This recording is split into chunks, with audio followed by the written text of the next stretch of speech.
গল্পটি শুরু হয় সারা নামের একটি মেয়েকে দিয়ে। সারা তার বন্ধুর বাড়িতে পার্টিতে যেতে চেয়েছিল, কিন্তু সারার বাবা তাকে পার্টিতে যেতে দেন না।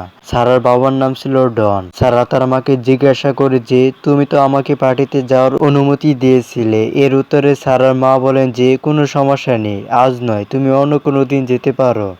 এর কারণে সারা রেগে যান, সে তার ঘরে চলে যায়। সেখানে আমরা সারার বড় বোনকে দেখতে পাই। সে রাতে সারা তার বন্ধু ক্রিস্টোফারের সাথে পার্টিতে যায়। এর মধ্যে সারার মা তার ঘরে যান। সারার মা দেখেন যে সারা তার ঘরে নেই। তিনি এই কথা তার স্বামী অর্থাৎ সারার বাবাকে বলেন।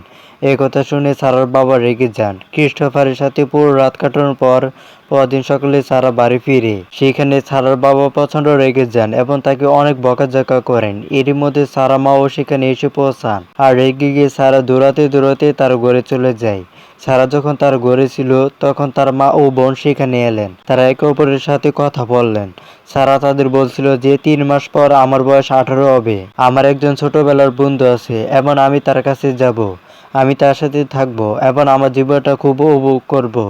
বাইরে দাঁড়িয়ে সারা বাবা মা এই কথাগুলো শুনেন। তারপর সারা বাবা ডন বেসমেন্টের গোপন ঘরটি খুলেন। এরপর তিনি ৩ মাস পরের জন্য অপেক্ষা করেন। যখন সারা বয়স 18 বছর হয়, তারপর আমাদের সরাসরি ৩ মাস পরের দৃশ্য দেখানো হয়। সেখানে সারাকে দেখানো হয় সে ফোনে ক্রিস্টোফারের সাথে কথা বলছিল।